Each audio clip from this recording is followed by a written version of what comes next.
Thank you. The next item of business is a statement by the First Minister, Nicola Sturgeon, on COVID-19. The First Minister and the Cabinet will take questions at the end of her statement. I would encourage all members who wish to ask a question to press their request to speak buttons, and I call on the First Minister. Presiding Officer, thank you for the opportunity to make a further statement about Scotland's response to the COVID-19 epidemic. We have, of course, now had the first full week of what I will refer to as lockdown measures. So let me begin today by thanking people right across Scotland for complying with these rules. I know that the last 10 days have not been easy for anyone. Indeed, that is a massive understatement. But overwhelmingly, people across the country have been doing the right thing.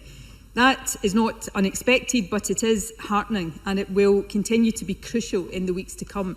By staying at home, except for essential purposes, all of us can play a part in slowing the spread of the virus, protecting the ability of the NHS to treat those who need it, and ultimately saving lives.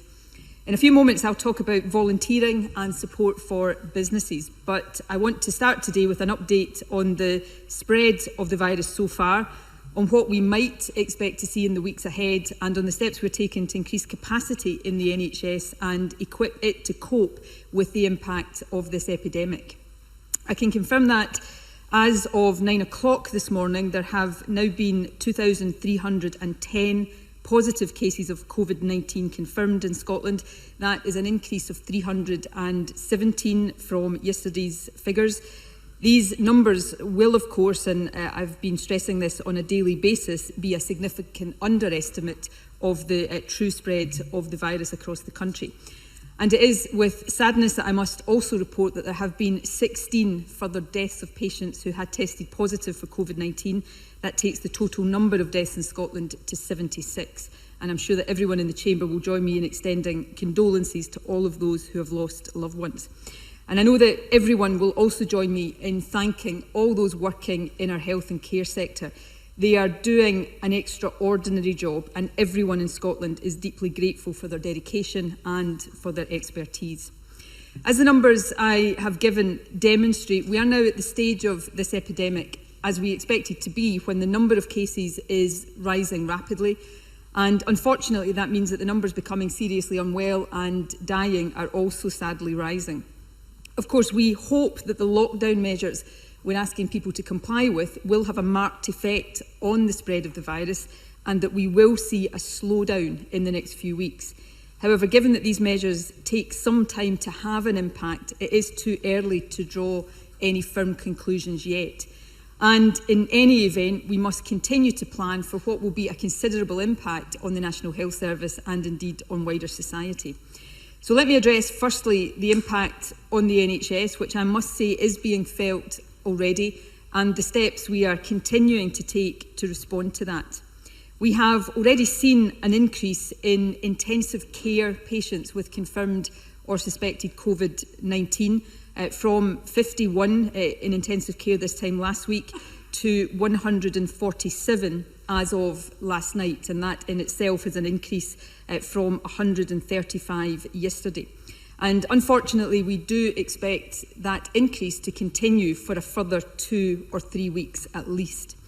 But I can advise Parliament that we have now achieved our initial target of doubling intensive care capacity in Scotland to 360 beds. Now, given that some of this capacity will still be required for other urgent care, that provides us with approximately 250 ICU beds which can be used exclusively for COVID-19 patients. I can also advise Parliament that we are now working to quadruple intensive care capacity to more than 700 beds for COVID patients. To deliver this increase, we have ordered ventilators from a range of manufacturers and expect these to arrive over the coming weeks. However, to bridge any gaps between now and the delivery of new ventilators, NHS boards have been working to repurpose operating theatre anaesthetic machines for use as ventilators. This is not a long-term solution, but it will allow us over the next week or so to rapidly increase capacity to more than 500 intensive care beds for COVID-19 patients. And I want to take the opportunity today to pay tribute to all of the NHS clinicians, medical physics colleagues and technicians who have worked non-stop in recent days to make this happen. Our current modelling of the spread of the virus, which I must stress assumes continued high compliance with the lockdown measures, together with the steps we are taking to increase ICU capacity, suggests that our intensive care units are now in a much stronger position to cope with the expected peak of the epidemic. But again, let me stress, we are in no way complacent about this, and we will continue to give all possible support to those who are working so hard on the front line. And it's worth stressing again, because it is so important, that what I have just said assumes that people across the country will continue to do the right thing. Every single one of us who follows the public health advice is helping to reduce the number of people who will need hospital care in the weeks ahead, and is therefore helping to reduce the risk of the NHS being overwhelmed. These measures to increase intensive care capacity are of course part of a wider effort to ensure that the NHS has sufficient beds overall to cope with potential COVID-19 patients. So I can report that as of last night, including those in intensive care, there were 1,153 patients with confirmed or suspected COVID-19 in hospitals across the country. So clearly expanding general hospital capacity is also important, and again I can report to Parliament that we are on track with this. The target that we set at the start of the month of quickly reducing delayed discharge cases by 400 has already been met, and we are now working to go further. This is of course good for patients themselves, who should not be spending longer in hospital than they need to, but it also makes more hospital beds available for those who need clinical care. Overall, the NHS currently has around 13,000 beds, and through this reduction in delayed discharge and the postponement of non-urgent elective care, we estimate that at least 3,000 beds will be available to treat COVID-19 patients. In addition to these 3,000 beds within our existing hospital network, we also announced this week our intention to create a new temporary NHS hospital at the SEC in Glasgow. We expect this facility to be ready to care for patients within a fortnight. It will have 300 beds available initially, with the capacity ultimately to care for 1,000 patients if that proves to be necessary. But let me be clear that our current hope, and indeed current expectation, is that this hospital will not need to be used. However, we are preparing now, I think rightly, so that we are ready if necessary. In addition to hospital capacity, which is clearly extremely important, I am well aware, we are all well aware of the vital role that NHS 24, GPs and primary care more generally are playing right now in the efforts to deal with this virus. The NHS 24 111 number is now the first port of call at any time of day or night for anyone concerned about COVID-19 symptoms.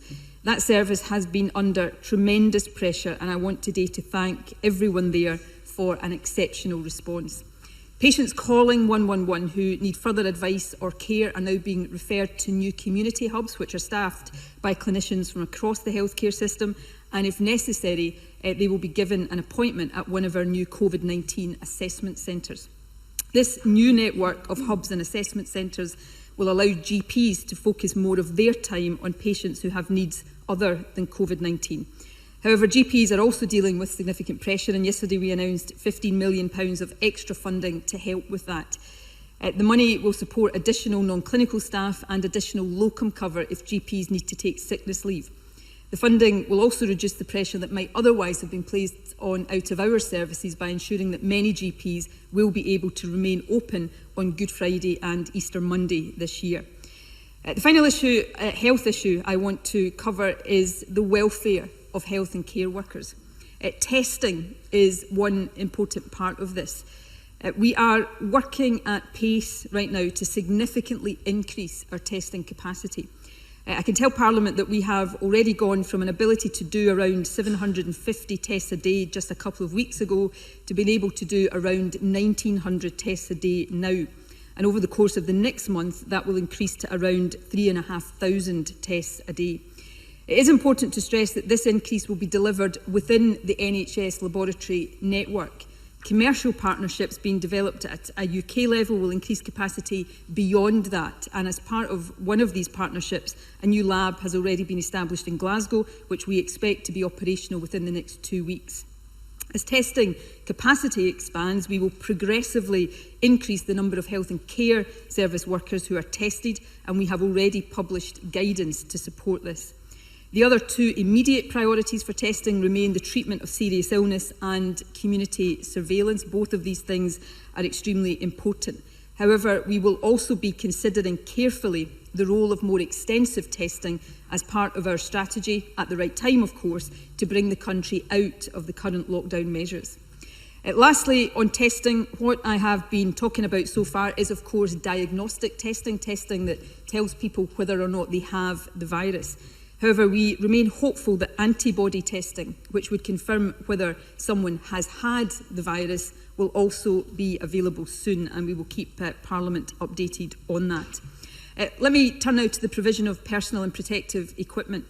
The importance of ensuring that our health and care workers have adequate supplies of the right equipment simply cannot be overstated.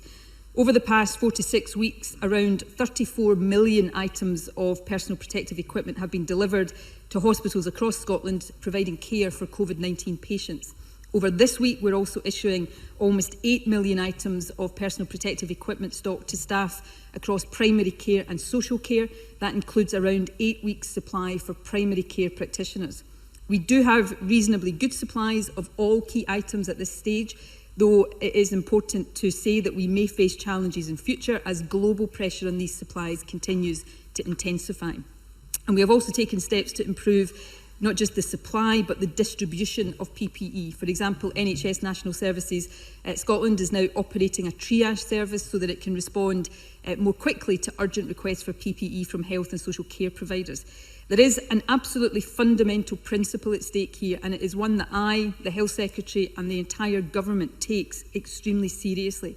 Given everything that health and care workers are doing to protect us right now, we must do everything we can to protect them. Presiding Officer, in addition to the action we're taking to improve health service capacity, we of course continue to be acutely aware of the growing economic impact of this crisis. Many businesses perform an essential role, and I want to thank those working to keep the country going at this time. People in the essential retail industry, our food and drink sector, our pharmacists, those in our energy sector, our road hauliers, and many, many more besides. But I also want to thank all businesses who've done the right thing by prioritising the health of their workers, applying the precautionary principle and deciding to close at this time. I know how hard this is, and I am hugely grateful. As a further example of that, of course, we've heard confirmation earlier today that the Edinburgh Festivals will not take place this summer for the first time in more than 70 years. This is a heartbreaking decision, but absolutely the right one, and another sign of how far-reaching the impact of this epidemic will be. We've agreed that some Scottish Government support for the festivals can be used for different purposes, such as ensuring that freelancers and artists are still paid, and we will of course work with the festivals to ensure that they return even stronger next year. More generally, the Scottish Government has welcomed the support made available by the UK Government, including the measures announced on Thursday to help self-employed workers, although we will continue to press for improvements where necessary. And we have, of course, introduced a £2.2 billion package of support for businesses in Scotland. More than £1 billion of that package is for the Business Support Fund, which will make grants of up to £10,000 available to small businesses and grants of up to £25,000 available to eligible properties in the retail, hospitality and leisure sectors. The Business Support Fund is being administered by local authorities, and I understand that approximately 30,000 applications for grants totalling £350 million have already been received. We want to get money to businesses as quickly as possible, and I can therefore confirm that the Scottish Government is today transferring £950 million to local authorities so that payments can start going into the bank accounts of eligible businesses from Monday. I know how desperately hard the last few weeks have been for business, and I hope that these payments, together with the wider support available from the Scottish and UK governments, will go some way to helping. Presiding Officer, the final area I want to cover is volunteering. On Monday, we launched the Scotland Cares campaign, which encourages people to sign up to help their community. There are 3 different ways in which people can help. Medical students or former NHS staff can apply for positions working in health and care. In addition, anyone can sign up as a community reserve volunteer. This part of the programme will be coordinated by the Red Cross. Or people can take up volunteering opportunities in existing organisations through Volunteering Scotland. It is still possible to sign up. Anyone who wants to volunteer and has not yet done so will find information on the readyscotland.org website. The response to the campaign in the first few days has been absolutely brilliant. I can tell Parliament that so far a total of 41,000 people have registered an interest, and they exemplify the sense of solidarity and community which has already characterised so much of the response to this epidemic. That solidarity and sense of community must continue. I don't underestimate how difficult life is right now, but the fact is, staying at home remains the best way in which we can all show that we care about our families, friends, neighbours and communities.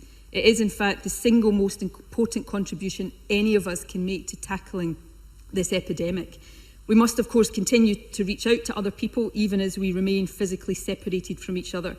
By staying closely in touch, we will all find it easier to stay physically distant. By doing the right things and by remembering that what actually does really matter in life is our health, love and solidarity, we will slow the spread of this virus, we will protect the NHS, we will save lives and we will get through this. So, Presiding Officer, I want to end with my sincere thanks again to everyone across Scotland playing their part.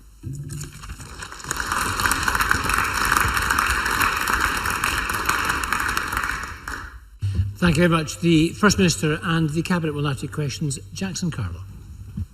Presiding Officer, in weeks we will long remember, all of us have witnessed the very best in our public services and so many others. Doctors, nurses, all other staff, shop workers, volunteers and indeed the country at large. With the peak still yet to arrive, we know that difficult days lie ahead and we really are in this together. And I thank the First Minister for a comprehensive statement, again offer our support to ministers as they tackle the many challenges faced, and add the condolences of all my colleagues to those who have lost loved ones in the days since we last met. But I would like, Presiding Officer, to focus my questions on four major issues where public information could be clearer. The first is on testing, and I appreciate the extended part of the First Minister's statement given over to this issue. We know that some doctors and nurses are staying at home with flu-like symptoms, but they don't know whether they have the virus or not. The Scottish Government has started testing key workers, and yesterday the First Minister said this was a priority and that she wants to achieve an increase to 3,000 tests a day, and today in her statement to 3,500. Can she confirm that she expects those 3,500 key worker tests a day to be achieved as she suggested in her statement by the end of April?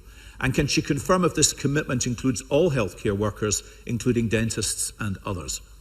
First Minister.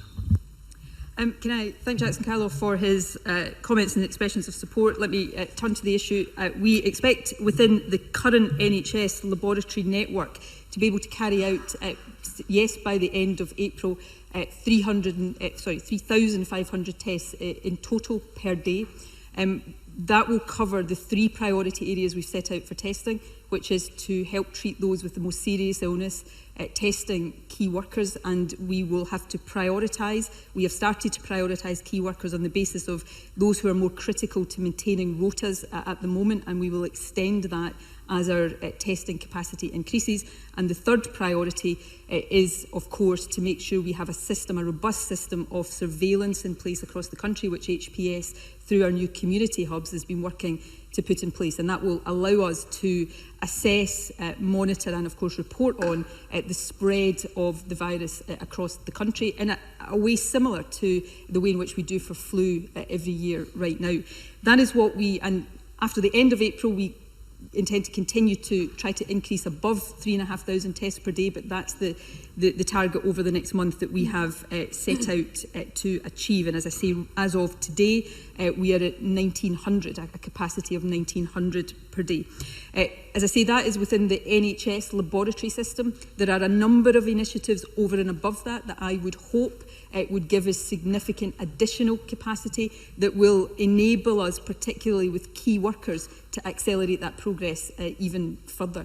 Now, one of those initiatives is a UK-wide initiative. It's a commercial partnership, and Scotland will play its full part in that, and that is the additional lab in Glasgow that has been already established, that we would expect to become operational in a couple of weeks. So there is a real focus on making sure that we are using testing as extensively as possible and focusing that on the right areas.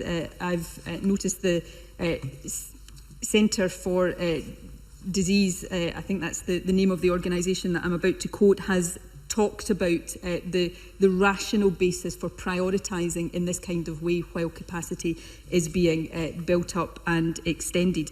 So that's the European Centre for Disease Control is the organisation I was referring to there.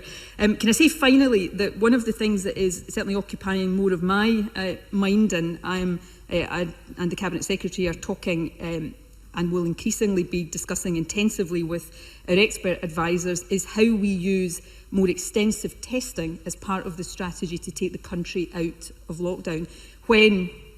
If we are, and it's too early to assess this right now, if we are as successful as we want to be in trying to suppress the virus at this stage, how we, and I'm summarising here and using shorthand, can use testing to go back to something that is more like a contain strategy as opposed to the delay strategy we're in right now. And that is the other reason why it is important that we accelerate and expand the testing capacity as quickly as possible. But we'll keep Parliament up to date as these plans progress.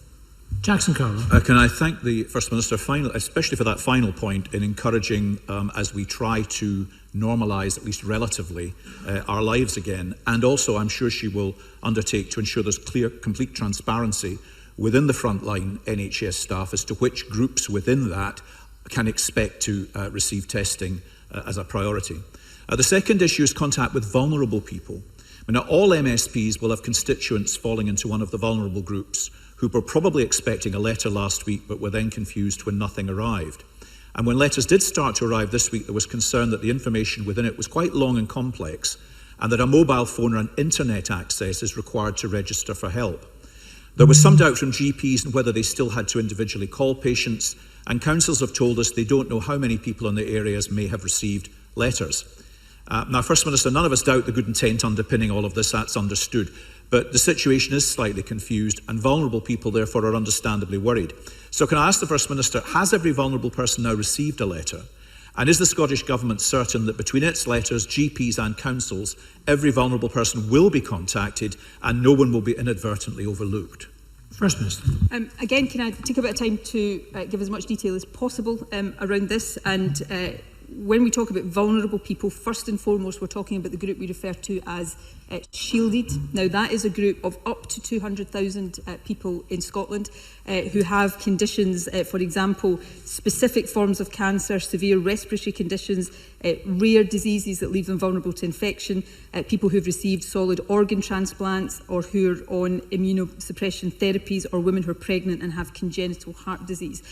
Now, of those up to 200,000, the point I'd make first of all, it's been very, very important to get this list of people as accurate as possible, because we don't want to be mistakenly sending letters to people who really don't need to be in this group, because what we're asking them to do is so incredibly restrictive for a long period of time. So we have taken time to make sure these records are being checked and as accurate as possible. I took part in a meeting yesterday to get an update on this. So as of yesterday, this figure will have increased by now. 94,000 of these letters had issued. The others are going out over the next day or so. These people then have a contact text number, but we are also making sure that they're able to phone. The letter is complicated, but the advice we're giving to these people is serious and complicated.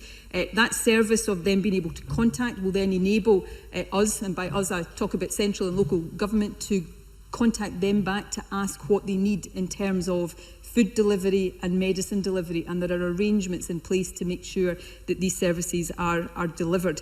And local authorities, through local resilience partnerships, are working to make sure that they also have local arrangements in place to capture all of these vulnerable people. And of course, we're working closely with local authorities to make sure that the identity of these people, because local authorities have good information and intelligence of their own in this. So there is a huge amount of work going on here to make sure that all of these people are captured in the sense that you know I'm talking about, and provided with the care and support that they need. There is a wider group of vulnerable people that we're also now seeking to focus on. For example, I know I'm getting a lot of contact from elderly people who are at home, who are finding it difficult to get online shopping, for example, because of the waiting times, understandably, that supermarkets are dealing with. So we are now also looking at how some of these arrangements can be extended to look at a broader range of vulnerable groups.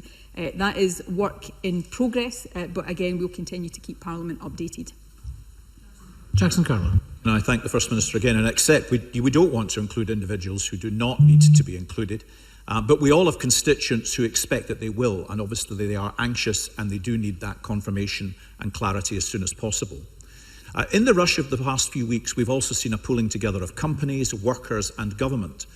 That kind of cooperation will, I hope, long outlive the present crisis. The efforts of manufacturers, both large and small, and universities to develop ventilators has been pioneering and exceptional, and I congratulate those who have repurposed theatre anaesthetic machines, as the First Minister detailed. But we now need to understand how those efforts will translate into frontline equipment. Jean Freeman told the media a few weeks ago that around 700 ventilators would be in place, and more recently the Scottish Government has used a higher figure of 1,000. But there was then a suggestion this might not be available until mid-summer. Now, meanwhile, some of the procurement is UK-wide, and Professor Jason Leach confirmed that Scotland would have a share of the 8,000 ventilators being bought at a UK level. Again, no one doubts the intent here, but these varied messages are potentially confusing. So, Presiding Officer, can the First Minister clarify how many ventilators in total the NHS in Scotland do expect to have, from where they are sourced, and by when she hopes to have them? First Minister. Well, firstly, can I just complete a point about the last question, because it is important for people to know that they're in this shielded group. I should say many of these people will know already because they're in close contact with their health professionals, and also the list of conditions is available, but that doesn't undermine or underplay in any sense the importance of getting these letters to people as quickly as possible. On the issue of ventilators, I hope we're not giving mixed messages here. There are just different strands of this work that perhaps when they're articulated in different ways, I appreciate might sound as if they're saying different things. Can I try then step by step to set out the position? The Scottish Government has a number of orders in for ventilators with existing manufacturers of ventilators overseas in the main. Those orders will be delivered, assuming they stay on track, over the period of the next number of weeks. By, I can provide this information in more detail, but by the summer, it will take us to round about 1,000 or slightly more than 1,000 ventilators. So that's the first strand, and I would stress these are orders with existing manufacturers of ventilators. They're not dependent on companies repurposing what they do. Secondly, there is UK-wide procurement that Scotland will seek to participate in. And thirdly, there is efforts ongoing on a UK basis, and we've been looking at this as part of the UK efforts, but also ourselves through work that Ivan McKee has been leading about whether companies can repurpose ventilators as well. But our current estimates of the ventilators that will come into use over the next number of weeks is not dependent on companies doing different things and changing and repurposing their capacity. Final point, Presiding Officer, is just to stress this point, that if we look at our modelling and the kind of numbers that suggests we will be facing in terms of intensive care requirements over the next 2 to 3 weeks, the work we've done to repurpose these theatre anaesthetic machines and the ventilators we currently have in stock and operational in our hospitals give us much greater confidence that we will be able to meet that peak demand. But it is nevertheless important that we continue to see the orders for the longer, medium to longer term continue to be delivered. Jackson Carroll. I thank the First Minister. That was actually extremely helpful. Thank you. The final issue I want to raise is personal protective equipment, to which the First Minister also referred, and in particular full face masks. Now, in mid-March, Jean Freeman reassured us that we had adequate supplies of PPE. Some supply issues then emerged, as they have across the whole of the UK, and the Scottish Government made a number of changes to distribution. As a result, the Chief Medical Officer, Catherine Calderwood, said last week that distribution should not now be a problem in Scotland. And Jean Freeman said hospitals, GPs and social care now had appropriate supply. But this is, of course, an ongoing need, I think, as the First Minister said, not a one-off, and it is an issue for the entire public sector. This week, the Justice Committee were contacted by officers at 3 separate prisons saying that they do not have the kit they need to stay safe.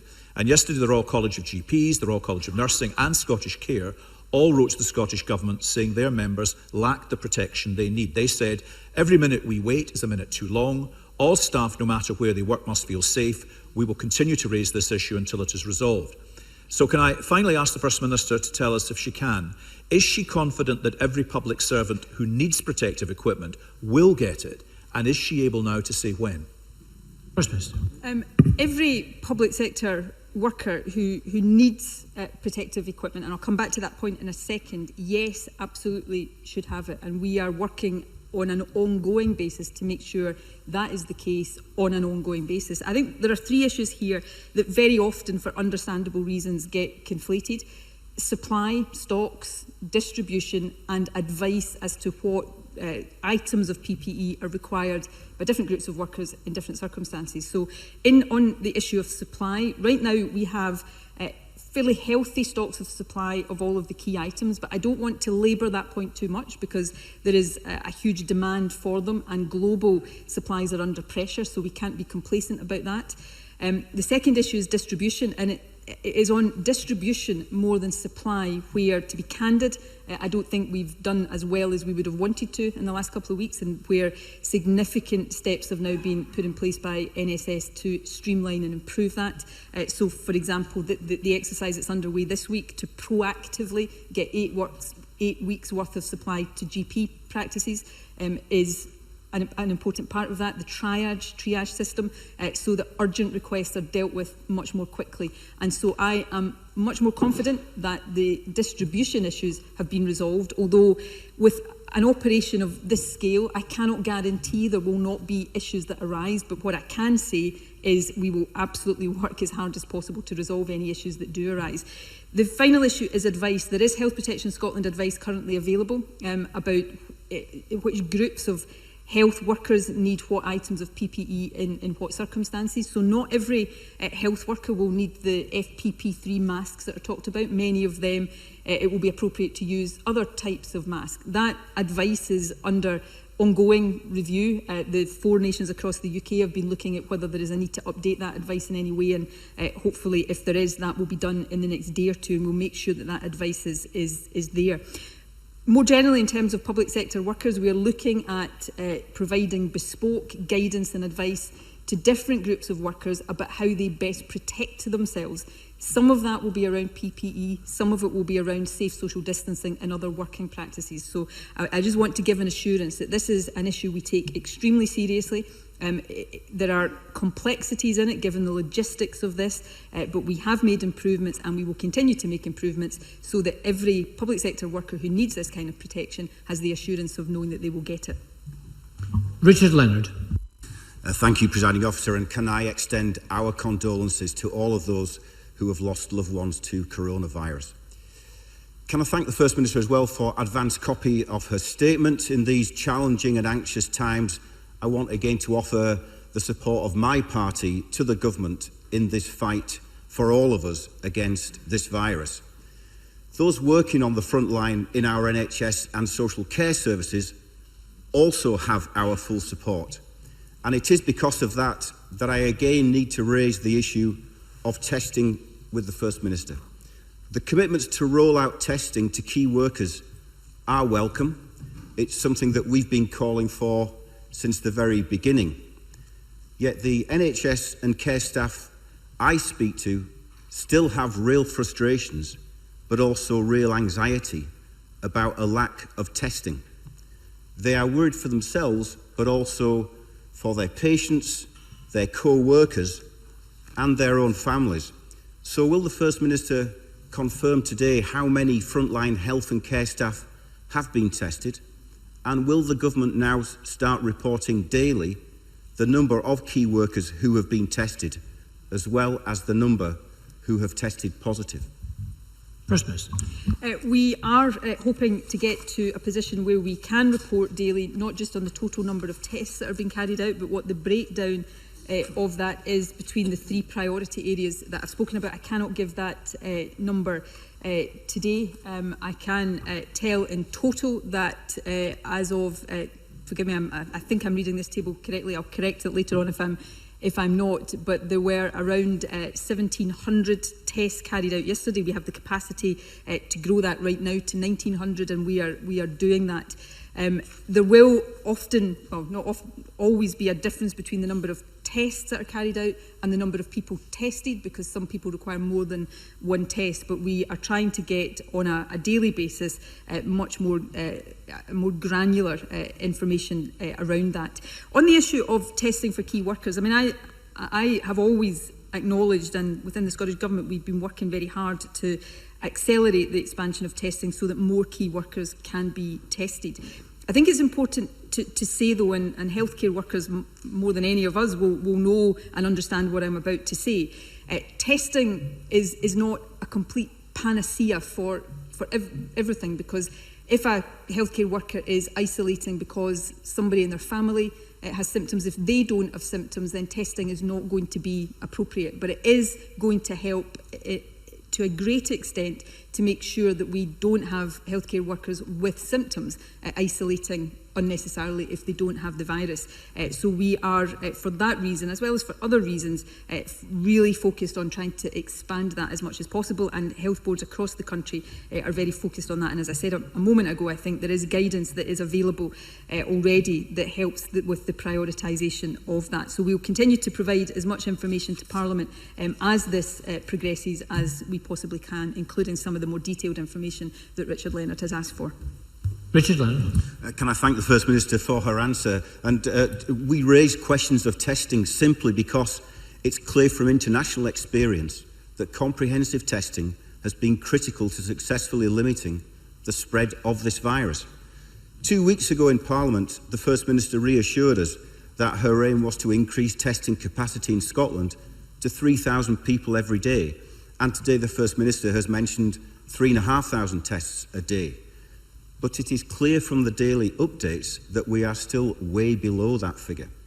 In fact, the average daily number of tests over the last 2 weeks is just 754. That's a quarter of the target, and not the 1,900 daily capacity the First Minister has just referred to. So NHS and care workers are asking me, and so I am asking you, First Minister, why hasn't this testing happened? First Minister.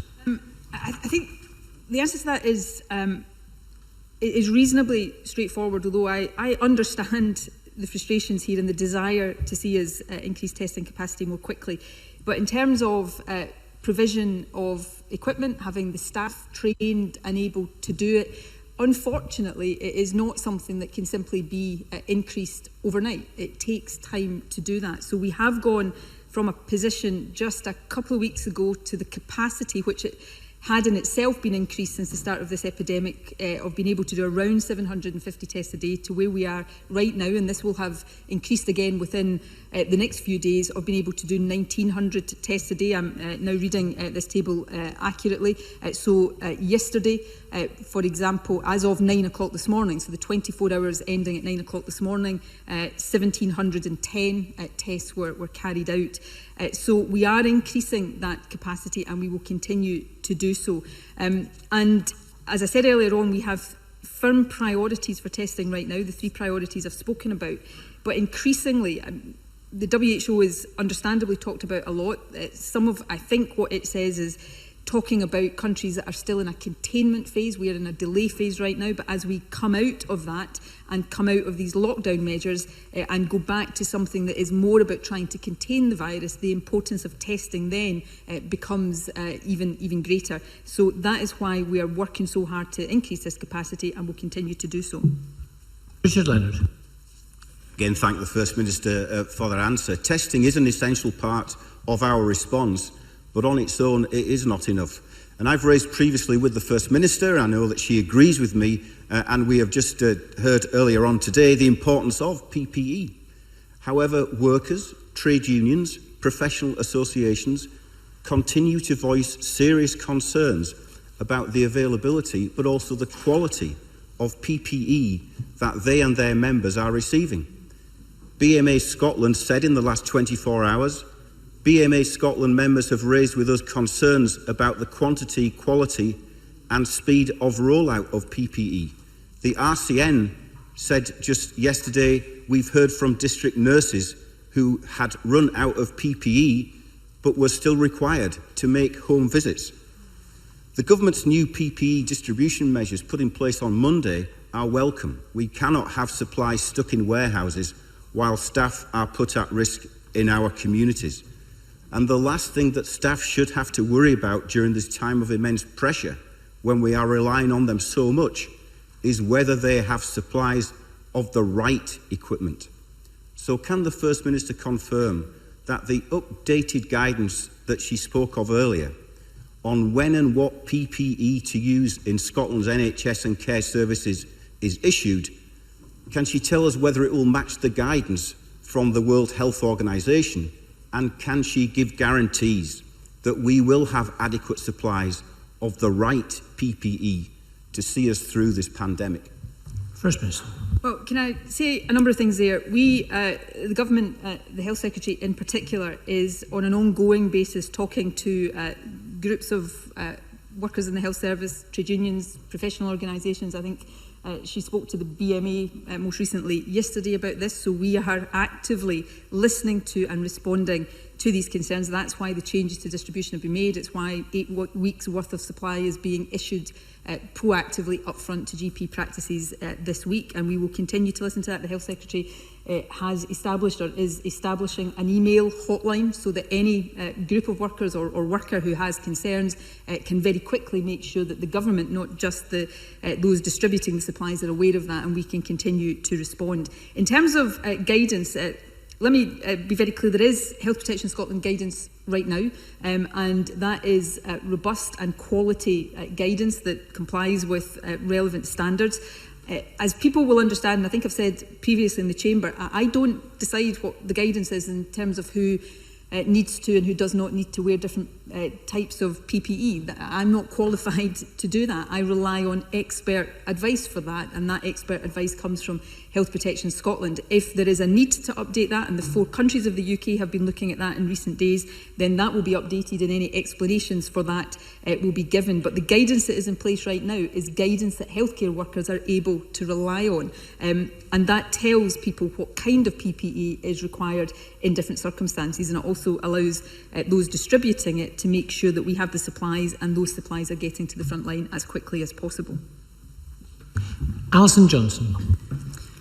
Thank you, and I too extend my sincere sympathies to all who've lost a loved one, and at a time too when they may have been unable to visit or even to pay their respects. And I'd also like to thank all those working to care for, protect, feed us, deliver stuff to us and transport us. We are truly grateful. I'd like to understand what liaison is being undertaken with the Scottish Fire Brigade Union and the Scottish Police Federation with regards to the sustainability of their services, as more and more of their officers are forced to self-isolate in line with the government's advice. Testing these frontline emergency personnel must be a priority so that we can ensure that every able emergency worker is able to assist during this unprecedented emergency. So will the First Minister confirm when a testing regime will be in place for all our emergency services? First Minister. Well, can I say first of all, on the point about liaison, the Government, in particular the Justice Secretary, will liaise closely with the Scottish Police Federation and the Fire Brigades Union, and indeed with the Scottish Police Authority and the Fire and Rescue Service, to make sure that those who work in those services are getting the right advice and the proper protection when that is needed. On the issue of testing, my answer here really is the same as the one I've given several times already. We are building up testing capacity, and we require to prioritise the use of that testing capacity in line with the 3 objectives we've set out. And in terms of key workers, we have been prioritising health and social care workers for reasons that I think people understand, and as we build up that capacity, we will be able to do more of that. So that is really the general position in terms of testing, which applies more particularly to the different groups that Alison Johnson has asked about. Alison Johnson. Thank you. Testing obviously helps us better understand where the coronavirus is. And as testing increases, how will the government use the information that the results provide to better protect the most vulnerable, and I'm including homeless people and those without a fixed address, people who may not receive the shielding advice that they desperately need and require? How will that information the test results provide help ensure that services they need can reach them when they most need them? First Minister. Well, we are working hard already with local authorities to make sure that vulnerable groups, and by vulnerable here I'm not talking specifically about the shielded group, but the kind of groups that Alison Johnson talks about, those who are homeless or rough sleeping, that they are being contacted, that they are being given accommodation, that they are being given the services that they need. So that work is ongoing and is important, notwithstanding the wider question about testing. One of the objectives of testing, though, is as I said a moment ago, about surveillance to enable us to know how the virus is operating, whether there are particular parts of the country that are more affected than others, whether there are different groups that may be more affected than others. That's why surveillance is such an important part of the strategy for testing. And, as I said before, unless there is a particularly bad flu outbreak, most people don't pay much attention to this every year, but it's the same kind of system that is reported on every year during the flu season to enable us to know how that is. And that will be really important here as well. And then that will allow us to take informed decisions about different groups or where we have to target particular action. And as we start to come out, hopefully come out of these lockdown measures, to have better intelligence about how to do that in a way that is not simply going to reactivate the spread of the virus. And one other important development, which I haven't mentioned today but has been reported by the government over the past week or so, is the new scientific advisory group that the Chief Medical Officer has established, chaired by Professor Andrew Morris, to make sure that the UK-wide modelling that SAGE is using to inform its advice to government is able to be looked at and provided at a more granular level for Scotland. So all of these things are important to make sure we understand exactly what the virus is doing and how we then modify our response. Thank you. Willie Rennie. My condolences to those who have lost, and my appreciation to all those public servants who are doing an exceptional job just now, including those in care homes as well. It's incredibly stressful, and I think everyone here appreciates their work. My questions are designed to be helpful, to bring clarity, not criticism. I'm not convinced that there is clarity about which businesses and organisations should continue to operate and which should close. Some seem to believe that all non-essential businesses should close, but health guidance does not say that. With some exceptions, it says that if businesses can operate safely, they can continue whether they are essential or not. This whole situation is causing great anxiety amongst workers as well as employers. So can the First Minister perhaps bring some clarity to this very important issue?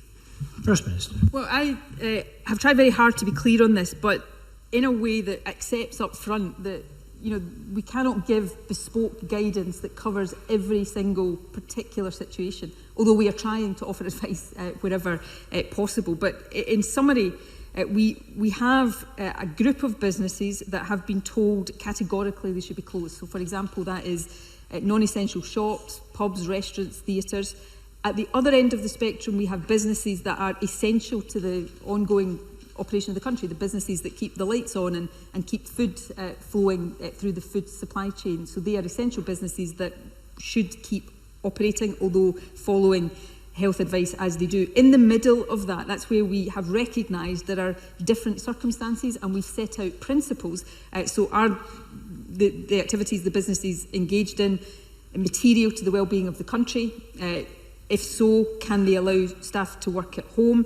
If not, can they ensure safe social distancing? And what I've said very clearly is if the answers to these questions on the part of a business is no, they should be closed.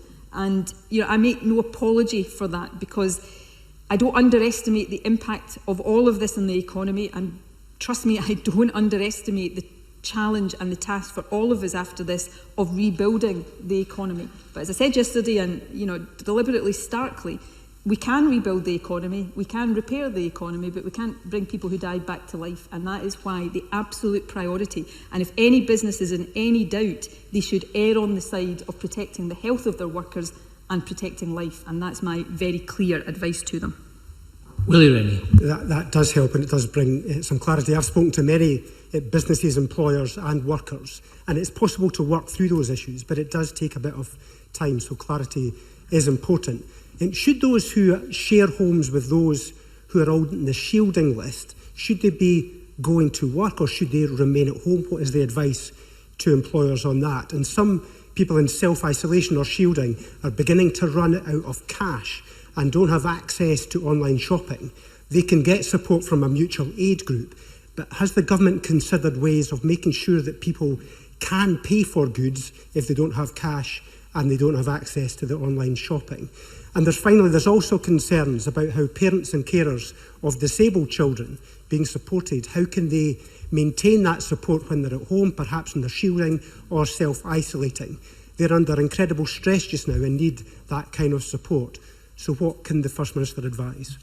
First Minister. Well, can I say firstly, I'm happy to make more detail available in these questions because they're all important questions, but in general and as quickly as I can, in terms of people sharing a household with somebody in the shielded group, the advice to the shielded group, and this is why it's such hard advice, is effectively to isolate themselves within their own households as far as possible. Sleeping in a separate room, using separate utensils, separate towels and such like. And so it's about them isolating themselves. That said, if somebody in the household and if the nature and circumstances of the household make that more difficult, then I would say to employers of a relative or somebody in the same household as a shielded person to take that into account if their business is still running. And I think it's really important that they do so. On the issues around access to cash, we have given local authorities money to increase the welfare fund as a source of emergency support for people. We're also providing additional resources to local authorities to deal with food poverty and to give more resources to organisations working on the front line of these issues. Again, that detail is all available. We can make it available again because it's important people are aware of it. And of course we encourage people, although for understandable reasons, the waiting times for universal credit are long at the moment. We're encouraging people to apply for that kind of support as well. So we continue to work with councils and with frontline organisations to make sure that as far as feasibly possible, we are getting as much support direct to people as we possibly can. I've already mentioned the issue that is not exclusively being experienced by older people, but I think particularly of difficulties getting home deliveries of food from supermarkets, and that's one that we're very much focused to see whether we can do anything in addition to what we're doing for shielded people to try to address that. Thank you. Now, as well as our statement, we've had detailed and very helpful lengthy questioning from the party leaders on behalf of each of their parties. So as we turn to the 24 members who would still like to ask a question, I would emphasise, please restrict yourself to one question if you can, and I would urge you to identify the Cabinet Minister to whom the question is addressed, and I would urge each Cabinet Minister also to respond as succinctly as possible. Rona Mackay to be followed by Miles Briggs. Rona Mackay. Thank you, Presiding Officer. My question relates to business. To ask the Scottish Government what the view is on private nurseries that continue to charge for places while closed and are in receipt of government funding introduced to help business cope with the impact of COVID-19. Fiona Hislop. I thank the member for the question. It covers also the education aspects, and I'm happy for my education colleagues to give more information. I think what has been very, very important in terms of keeping business productive and capacity there is some of the announcements that have been made, particularly around the support for 3 and 4-year-olds. So one of the things that I know local government colleagues did was to make sure that private nurseries who were in receipt of funding for 3 and 4-year-olds could continue to receive that funding to enable the spaces and the places to be maintained. Clearly, in terms of discussions, my understanding is that people can speak to the local nurseries and obviously negotiate with them. Those private nurseries, remember, also have staff, and those staff should also be supported and paid. So therefore, if people are in receipt of income themselves, there are many people that are working from home that have got payment, that even though their child can't attend that nursery, they want to obviously make sure that they can, have a nursery to go back to when we're fully open, not just for themselves, but for others that aren't in work.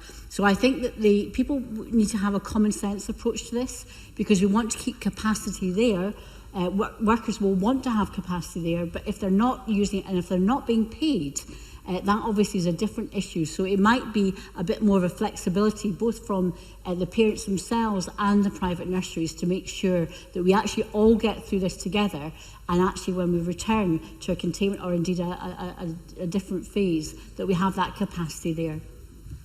Miles Briggs, be followed by Monica Lennon. Thank you, Presiding Officer. Following the announcement that the National Cancer Screening Programme will be paused, can I ask the First Minister what consequential impact on early diagnosis and mortality rates for cancer outcomes in Scotland this is likely to have, and will Ministers agree to publish this if it's available? And in terms of patients who are currently in the screening programme, can I ask if they have been informed, if they need further screening, about plans in place to support them during this time? Jean Freeman. So if I can take the last part first, in terms of patients who are currently in the screening programme, that programme will be completed for them, and if they need any further treatment as a consequence of that diagnosis or treatment or further tests, then that will be completed too.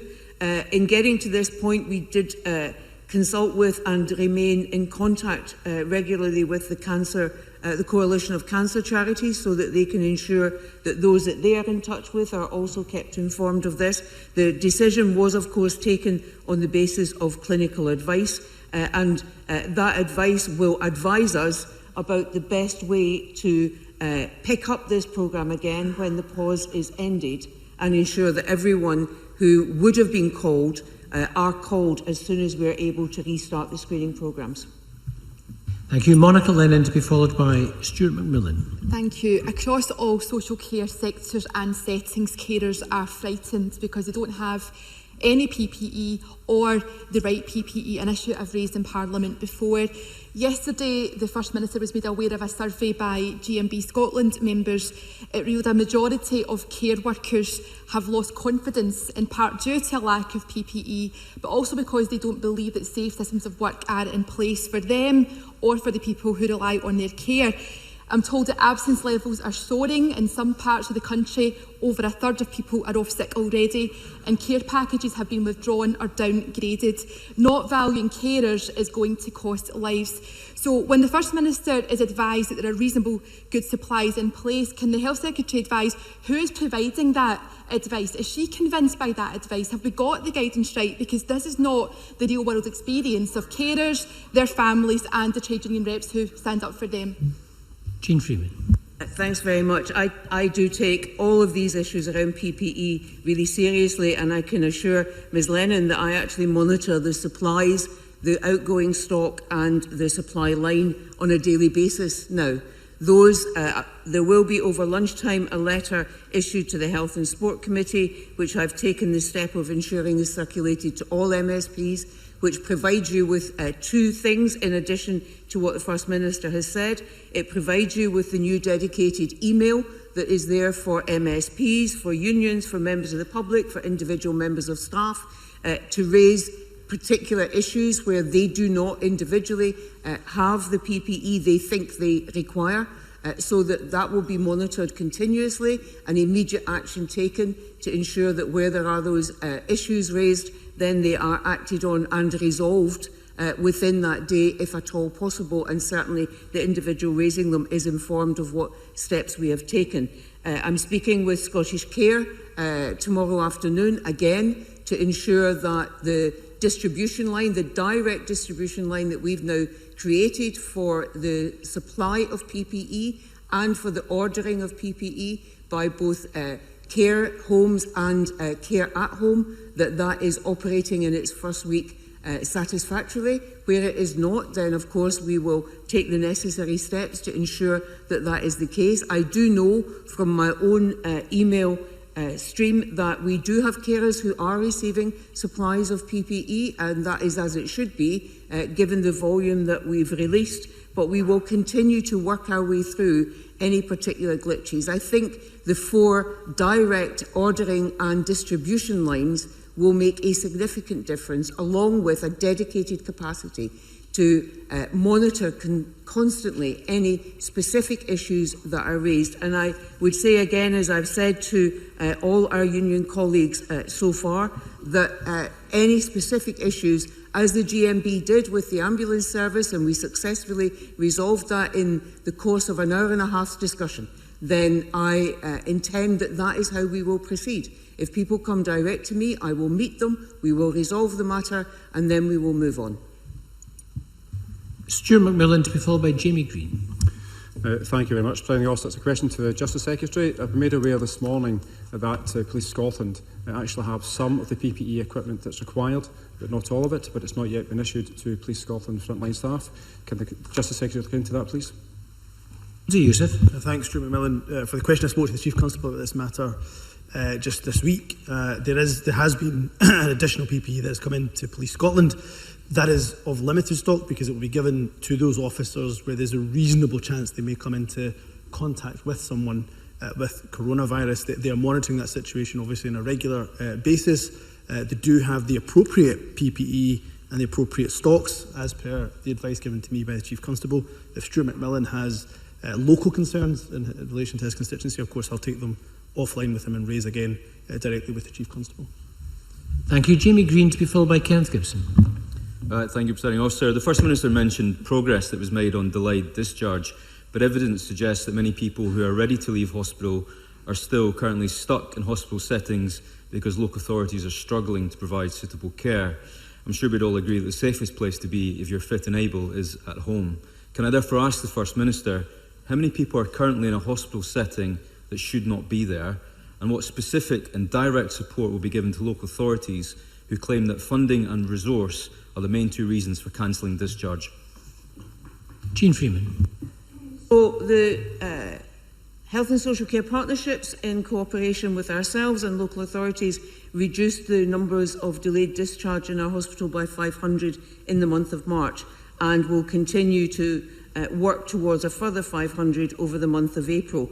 We have about 1,100 people currently in hospital who are clinically able to leave that setting, but are not yet able to do so. Some of those individuals, it is with respect to issues around adult with incapacity or power of attorney, and we're working hard to progress those as quickly as possible. In terms of the majority, though, who should be either in at home with the support that they need, or if it is more appropriate and is their wish, in a care home, the work is underway with our local authority partners. I have given them a commitment that where there is additional cost required in order to ensure that this happens and to meet the additional demand in terms of social care, then government will meet that cost. So this isn't a question about funding, it is an issue around resilience of the workforce. And individually, Health and Social Care Partnership by Health and Social Care Partnership with the individual local authority. My colleague in COSLA, Councillor Stuart Curry, and I are working with each one as we go to help them work out what their rotas should be, how they can use appropriately redeployed council staff who are no longer working in other areas, for example, in order to free up staff who could work in social care, and make the best use of both the returners to health and social care that we've talked about before, and some of those social work, nursing and medical students who are entering our workforce in order to help us with this particular challenge at this time. Thank you. Kenneth Gibson, following Maurice Golden. Thank you, Presiding Officer. My question is to the Economy Secretary, who on 18th of March announced £25,000 grants for hospitality, leisure and retail properties with a rateable value between £18,000 and £51,000. However, by 24th of March, the upper limit had mysteriously fallen from £51,000 to £50,999. Surely just a wee admin error. A restaurant and bar in my constituency, which employs 31 people, was refused a grant because its rateable value is £51,000. For the sake of £1 of rateable value, I've been advised that this business could now close. I therefore would be grateful if the limit could be restored to £51,000. If it is Cabinet Secretary, you will save those 31 jobs. Fiona Hislop. Thank you for the question. My colleague, the Finance Secretary, Kate Forbes, is dealing with the operation and delivery of the scheme. Can I say there's 80,000 businesses will benefit? We've heard that 30,000 businesses have already applied for the grant scheme. In relation to the rate scheme, he's correct in his analysis. Clearly, the schemes itself, both the rate scheme and the grant scheme, were developed to have two principles, to have speed and simplicity. Essentially, that also means they can be quite blunt. And so therefore, the Cabinet Secretary for Finance is currently looking at those that might fall through gaps, the areas where we might need to have additional support, but clearly the instance that he is talking about is very specific. It's not the first time I've heard this as well, so therefore I will bring it to her attention and ask her to see what can be done, particularly in that area, to make sure that there is that bluntness. Perhaps it's not as blunt as it might be for some businesses, particularly when there are jobs specifically concerned. But I think if people can bear with us, the speed, not just of the Scottish Government's plans, 2.2 billion of them, but also the UK Government's plans have been developed at speed, and actually trying to make sure that we make improvements as we go along will be one of the things that will both myself and Kate Forbes will be looking at. Maurice Golden to be followed by Rhoda Grant. Thank you, Presiding Officer. I appreciate the earlier remarks regarding online deliveries for our elderly and vulnerable, but I wonder if the Chamber could be informed of a timescale when we'd be confident that all our elderly and vulnerable are receiving the food and sustenance they need, either through supermarkets or through a volunteer network. First Minister. I'm not going to give a definite timescale right now because I'm not confident of what that would be. I say we are focused with local authority partners right now, first and foremost, on making sure the shielded group have the deliveries and the support that they need. But as soon as possible, and as I think I said earlier on, I took part in a session yesterday looking at this issue amongst others in particular. We want to, either through extending those arrangements for the shielded group or through other ways, look to capture other particularly vulnerable groups. So over the Easter recess and beyond, I'll undertake to keep Parliament updated on what additional mechanisms we're able to put in place. Rhoda Grant to be followed by George Adam. This question is directed to the Cabinet Secretary for Economy, Fair Work and Culture. The Cabinet Secretary will be aware that the STUC highlighted food and drink sector companies who are playing fast and loose with the concept of essential work, and this is true in other sectors as well, including some government agencies. What redress do workers have who don't believe their work is essential, whose health is being put at risk because they're being forced to come into work and have been told that if they don't, their job will be at risk? Fiona Hislop. When the First Minister talks about how we're dealing with this, she has referred to the fact that we have all got to be part of what is the national mission to tackle this. And that means employers as well. There are clearly categories of employers that are essential, but they also must be working in such a way that is safe and embraces safe distancing and social distancing, as well as the health and safety. And there are all those businesses that are closed. But there are those businesses that might be considered as part of an essential sector, but not all businesses within a sector are essential. So therefore, there are questions whether, for example, distilling that is not using whisky for 3 years is particularly something that is essential at this time to supply our supermarkets with food and drink. We are asking employers themselves to think very, very carefully about what they do. Staff themselves absolutely should report to their unions if they feel any discomfort, and to their manager.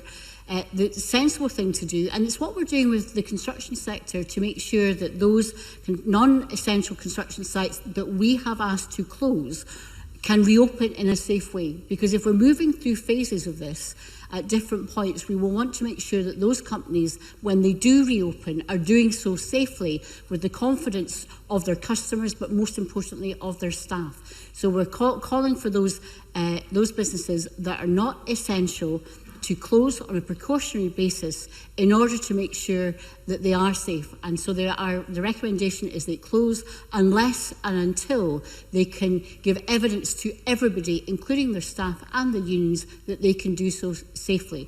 And the way to reopen is also to work safely with their staff and at the appropriate time when they can reopen for the safety of the country, they do so in a way that everybody has confidence in. And that is our very, very strong messages to those employers. We can't force this, but it is a very strong steer. And many, many companies themselves, if you look at what's happened with Walker's Shortbread, if you look at what has happened with Tunnocks themselves, that company have taken the decision for the good of the country to close until such times that it is safe for everybody to go back to work. And I think that's the type of company that we should be supporting by showing leadership at this very, very difficult time. Thank you. George Adam, to be followed by Murdo Fraser.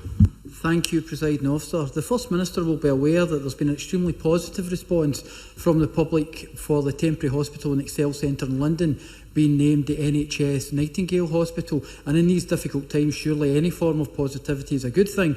Does the Scottish Government have a name for the proposed temporary hospital at the SEC in Glasgow? Jean Freeman. I'm grateful to Mr Adam for that. The name that has been chosen for that hospital is the NHS Louisa Jordan. That is in honour of Louisa Jordan, who was a nursing sister born in Maryhill, joined the Scottish Women's Hospital in 1914, served in Serbia during the First World War. The daughter of a painter, she cared particularly for typhus patients, but unfortunately contracted that disease and died herself at the age of 36, and is remembered every year in Serbia for the care and commitment she gave to them. So it is very good indeed that she will now be remembered in her native Glasgow.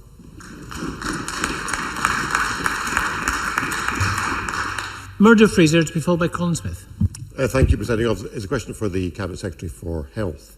I've been contacted by constituents in the last few days who, believing they have coronavirus symptoms, have tried to contact the NHS 111 number and have had great difficulty getting through, having waited in some cases for hours to have that call answered, which you can imagine is a very distressing situation to be in. Is there anything more the Cabinet Secretary can do to put more resource behind that particular phone line? Jean Freeman. Yes, and I understand very well both how distressing that will have been for your constituents, but also that others have had the same experience. So we have made significant additions to NHS 24, who staff that health line, both in terms of those numbers who answer the initial call, and then in the clinical specialisms that then take the call forward, making the decisions about whether or not what additional advice to give the individual, but also whether or not they go through the hub, also clinically staffed, through to a particular appointment at an assessment centre. So we are hoping now, with that additional resource into NHS 24, it's been scaled up considerably in a number of different steps since all of this began, that will make a difference. The one other point, though, I would make is that it really is important, and we have tried very hard to get this message out, that people do not call 111 to get the sick line that they need for their employer, but they use the NHS Inform website where they can do that on the site. It would be very helpful for members to assist us in that messaging, and certainly if there are further problems with the 111 number that people have raised with them, that they make sure they let me know that, and we will do everything we can to resolve it. Colin Smith, to be followed by Mark Ruskell. Thank you, Presiding Officer. The Cabinet Secretary for Economy will be aware that the Fraser-Vallard Institute last week highlighted the disproportionate economic impact the pandemic will have on rural communities where sectors such as tourism and hospitality, as well as a large number of self-employed workforce exist. It's clear there are gaps in the existing support that's already out there, whether it's a self-employed person who's set up in the last year or a guest house who pays council tax and not rates. So can I ask the Cabinet Secretary whether she'll bring forward additional support now to support those businesses where we know the gaps exist, because for those businesses it's not about economic recovery, it's about the very survival of the business in the days and weeks ahead. Fiona Hester. The member makes a very important point, and we're also looking at the geographical impact. The schemes that have been put in place, as I said, the small grant scheme affects 80,000 businesses, and the retail, leisure, hospitality, 9,500. We know the self-employed scheme that the UK government has established also reaches a large number of people, but there are gaps in that system. We know that, and that's why my colleague Kate Forbes is looking at the different areas to see if there's anything in supplement we can do. But resources obviously are very tight. We know that. We've been given the Barnett consequentials, which we have pledged to, and we have used and will continue to use to support businesses. But he makes a very important point. I'll make sure it's brought to our attention, because I think as he's reflecting, it's also speed, and the impact is now. And so therefore anything that can be done should be done. I think also in terms of particularly small businesses, I've been speaking to the banks. I'm having meetings and teleconferences with the banking sector every second day to relay issues that have been relayed to us in terms of small businesses. Some of the packages that are together could be simplified to help people through a difficult period, but loss of income now that is displaced that will never be recovered means you can't then repay that in a loan further down the line. So we are looking very carefully at all the gaps to see if there's anything that can be done to identify them and to see what measures can be brought in to help support the type of people he's just described. Mark Ruskell, to be followed by Liam MacArthur. The emergency food needs of many vulnerable people are being met by neighbours, carers, councils, charities and retailers at the moment. But as the First Minister just acknowledged, there are other vulnerable households that remain hidden, particularly those with no support networks in place, no ability to order food online, no ability to get to a shop, and in some cases, no money to buy food. So can I ask how the government will ensure that emergency food provision is put in place consistently across Scotland so that it gets to every single hungry household? Shirley-Anne Somerville.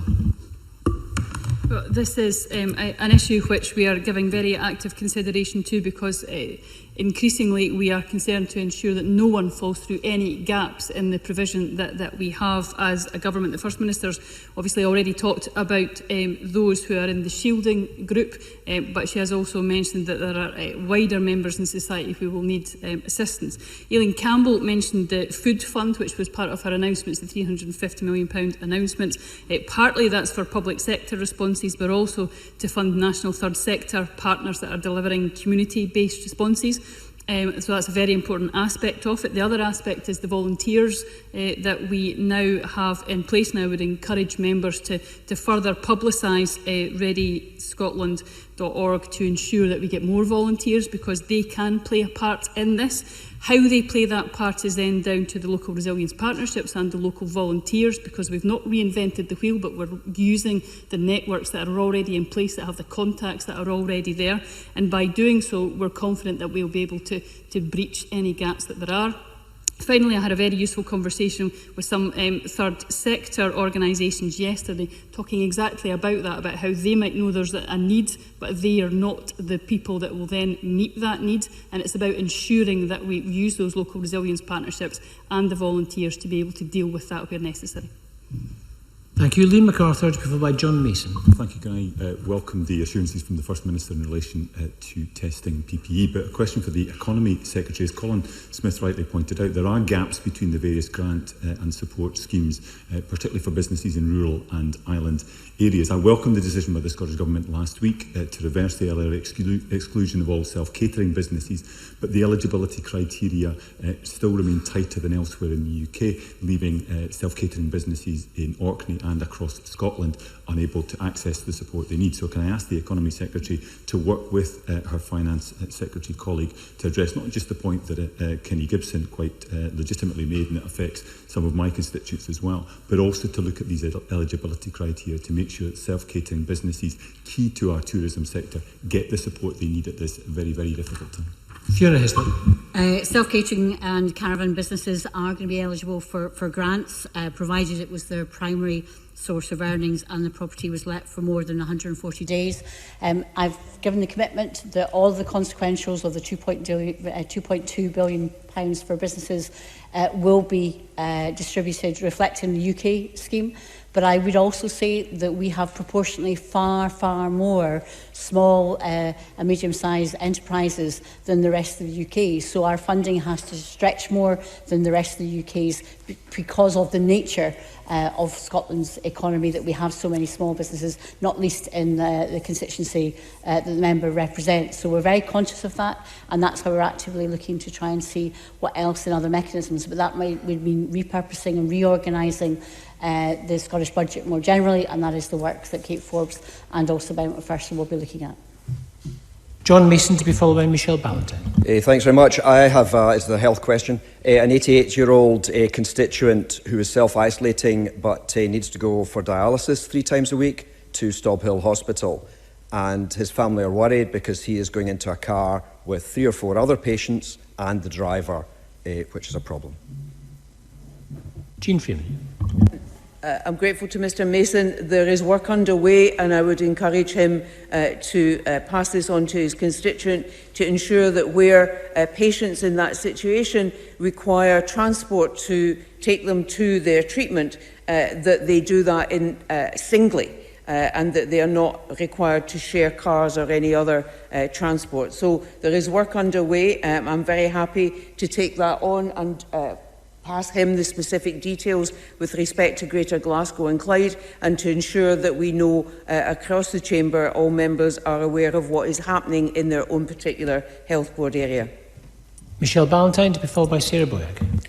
Thank you. My question crosses justice and health. COVID-19 has meant that there are now delays in granting guardianship and intervention orders, and this impacts on the health, social and financial needs of individuals who are affected not only by COVID-19, but many who are also impacted by reasons that would frequently have arisen in normal circumstances. So my question is, has the government had any discussions about how the Adults with Incapacity Scotland Act 2000 might be temporarily modified to enable guardianship orders to be progressed? And would the government consider a draft amendment that also includes the issue of advanced directives, which could help with patient triaging? Hamza Youssef. Well, I'll get back to Michelle Ballantyne. I don't have the detail of the answer to that question. What I would say is when it comes to any particular orders, particularly court orders, there is detailed guidance in the Scottish Courts and Tribunal Service. In terms of any draft amendments, of course, we'll be looking closely at amendments that come forward to any legislation to help vulnerable people in particular. But if Michelle Ballantyne doesn't mind, I'm more than happy to take the details that she raises offline and, of course, come back to her with a fuller answer. Thank you. Sarah Boyack, to be followed by Shona Robinson. Thank you, Presiding Officer. Can I ask the First Minister what proportion of key workers are now benefiting from childcare, and can she update us on how the distribution of PPE is being managed to ensure that those key workers who urgently need it are actually able to access that equipment regardless of whether they are in the public or the private sector? Minister. The question of key workers in childcare, any key worker that wants to access childcare should contact the local authority. What I can tell the Chamber, and we're monitoring this on a daily basis, is that the numbers of children in a formal education setting each day is pretty low. Now, we want it to be low because the reason for closing schools is to limit the spread of the infection, but it's been under 1% of all children have been accessing that child care on a daily basis. So there is some room there, not unlimited room, but there is some room there if there are people out there either in the key worker category and also for vulnerable children to access that. And all members can relay to their constituents that if anybody, any individual or organisation is wanting to access childcare, they should ensure that they're contacting their local authority. On the point about PPE, we continue to make sure that we are providing guidance to different groups of workers and will provide additional guidance to different groups of workers so that there is an understanding of what is needed, and if PPE is needed, make sure we're working with whether it's organisations, companies or individuals to make sure that it is supplied. Thank you. Shona Robinson, to be followed by Jamie Halker-Johnson. Thank you. The clear advice to stay at home has been a very powerful and important message to everyone. However, for many victims of domestic violence, home is often not a safe place. Can the First Minister reassure those at risk that they should continue to report crimes during this crisis and that they can still access services such as Scottish Women's Aid and Rape Crisis Scotland if they need to? Well, I think this is a really, really important point that cannot be emphasised enough. As we encourage people to stay at home, as more of our lives are lived right now at home, those who are already vulnerable to domestic abuse and to violence are even more vulnerable and may feel even more isolated and alone. Yesterday I announced additional funding for Rape Crisis Scotland and for Scottish Women's Aid to help them ensure they've got the capacity to deal with this. And I also took the opportunity to make clear, I'll do so again today, and I would ask all members to use all of their channels of communication to do likewise, that the Scottish Domestic Abuse and Forced Marriage Helpline remains available 24 hours a day. Anybody who is in a situation like this does not have to wait until after this crisis to seek help. That help is available to them now and they should access it. Jamie Halker-Johnson to fill by Anas Sarwar. Thank you. A question for the Cabinet Secretary for Health. Some of the testing already being undertaken is happening many days after symptoms have displayed, with some of those being tested coming back negative, and the concern is that they might still have had COVID-19. And the guidance issued last week gives flexibility to individual NHS boards on who, when and how they test. So how confident can the Cabinet Secretary be that we're getting an accurate picture from the current testing regime? And as the First Minister referred to, with the possibility of new antibody tests being rolled out to determine who has already had COVID-19, will the Cabinet Secretary confirm that NHS staff and other frontline workers will be given priority for testing? Ian Freeman. Testing is as accurate as testing is, and as the First Minister has said more than once, and the Chief Medical Officer has consistently made clear, the numbers that we are seeing is we know an underestimation of the prevalence of the virus in the community, and that is why some of the additional measures the First Minister has outlined about increasing our testing capacity, being part in particular of that UK-wide initiative on testing, will allow us to increase our testing, but also, as was said to your colleague Mr Carlow, as we move through the current situation with the virus, we begin to look at how testing can assist us in order to get to the next stages where we can move from delay, the current phase that we're in, into containment and continue to manage the prevalence and the impact of the virus as best we can. In terms of the current test tells you that today you are positive or negative for the virus.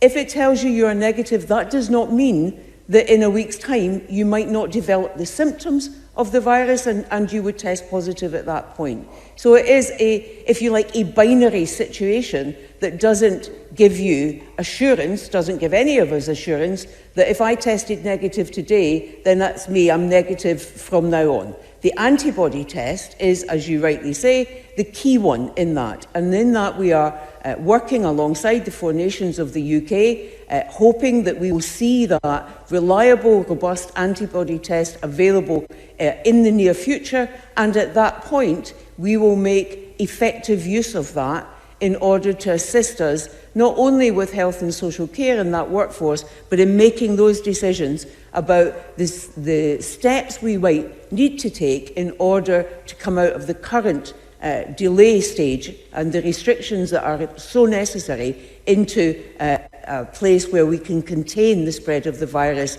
and move forward. Anas Sarwar to be followed by Bob Doris. Presiding Officer, it's correct that we recognise the role of NHS staff, but I'm sure the First Minister and Health Secretary will agree that we don't just need to applaud them, we need to support and adequately resource them too. But not just them, also the other frontline workers, social care workers, postal workers, all those involved in food distribution and production, people in our call centres handling calls around domestic abuse, around benefits, around advice lines, and so many more. Recognising those people is really, really important, but making sure they have adequate protections around adequate access to PPE is also fundamentally important too. Can the government commit to support those organisations and those companies and those third sector organisations to support their supply chains for adequate levels of PPE? And with your permission, Presiding Officer, can we also get an update on progress made about discussions about death in service payments for NHS workers? Jean Freeman. First Minister. Let me do the PPE point, and with your permission, Presiding Officer, I'll hand over to the Health Secretary on the death and service payments. Can I give a relatively short answer, because I've covered this in some detail, but the answer in it is an answer that is deeply heartfelt, is yes. I want to do everything in my power to make sure we are supporting those in the front line. I've said before, I have close family members who probably, as we speak, are on hospital wards in different hospitals in the country. I know personally how important this is, and everybody who has a family member or a friend in these circumstances will know how worried that we all are about them, given the situation they're dealing with right now. So we will do everything we can, working with organisations and different parts of the supply chain, to make sure that that supply, distribution and use of PPE is exactly as we would expect it to be. Jean Freeman. In terms of death in service, we are almost at a point where we have a finished proposal about how we can extend death in service benefit to all those in health who need that. And I should also just take the opportunity to say to Mr Sarwar and to colleagues that we have now an agreed position on indemnity for all our health and care workers. Thank you. And Bob Doris. Thank you, Presiding Officer. This question straddles justice and health. Presiding Officer, the Justice Secretary is considering the early release of some prisoners coming to the end of their sentences, and I fully understand why. For those being released who may have a variety of vulnerabilities, will the Scottish Government seek to put supports in place, including housing solutions, financial support, but particular supports for those living with addictions or mental health challenges? So I thank Bob Doris for his exceptionally important point that he raises. I know that there are a number of people, for example, I have communications from the Howard League for Scotland and many other organisations that are pressing the government to look at release, and we are looking and actively exploring those options, first and foremost through home detention curfew, and then of course we are debating stage 2 and 3 later on this afternoon, which if passed will give emergency release powers to the government. But Bob Doris is absolutely correct. If we release people when they do not have adequate accommodation, and I can confirm to him that the Housing Minister and I have spoken about this, if we do not have the appropriate benefits, social security provisions in place for them, if we do not work with addiction services, we do not work with social work and others, then unfortunately we can see these people return back into the prison system, into the criminal justice system, as opposed to staying out. So I can give a confirmation to Bob Doris that those conversations are very much actively happening with our local authority partners, with addiction services, with other ministerial colleagues, so that if we do get into a position of increasing the number of prisoners that we're releasing through HDC or indeed via emergency release, then we are hopefully setting them up well on the outside so they do not return back into the prison system. Thank you. Now, I'm conscious that there are still a number of members who wish to ask questions, but I'm afraid I'm going to have to draw the statement and question to a close.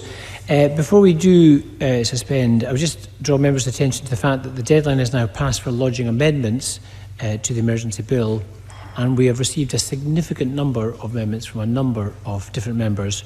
Officials are working to get those amendments in order to prepare a marshalled list and groupings, but given the volume, it will not be possible to reconvene at 2:30. So on that basis, I want to advise members that the Committee of the Whole Parliament will not start until 3 p.m, and that's at the earliest. So I will ask the clerks to ring the division bell 10 minutes and then 5 minutes before we plan to start the sitting. And I would impress that every effort is being made to get the necessary documents ready to be prepared for members' consideration. I now suspend, and I could also assure you that the canteen will be open throughout until 3 p.m. I now suspend this meeting until 3 p.m.